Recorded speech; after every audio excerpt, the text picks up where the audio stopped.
my YouTube channelnya Alex Variasi Palembang. Nah, jadi hari ini kita kehadiran ANPS. Nah, di bagian headlamp selesai kita upgrade proyektor biled dari Fro7. Nah, ini proyektor bawaan asli mobil, masih standar dan menggunakan bohlamnya warna kuning. Jadi kita upgrade ke biled Fro7 dengan serinya 730 HP paket dana pelajar. Nah, untuk wattnya ini sudah 45 watt. Nyalain senja. Nah, jadi ini kita tambahin diamond eyes-nya warna biru yang terang. Nah, ini untuk contoh output sinar di aiming screen. Oke, nyalain headlamp. Nah, ini untuk contoh sinar standby-nya 45 watt. High beam. Di bagian high beam-nya ini 55 watt. Pas? High beam? Pas. Nah, untuk proyektor ini bisa tembus kabut dan tembus hujan, dan juga bisa pas dim pas senja dinyalain. Matiin. Dim-dim.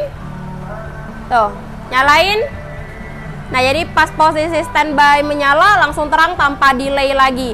Nah, jadi buat kalian rekomen banget yang lampunya kurang terang mau juga upgrade ke proyektor biled dari Fro7, bisa langsung merapat ke workshop kita di Alex Variasi Palembang, jalannya RA Busama Sukabangun 2 di lokasi Kota Palembang. Oke, terang bersama Fro7.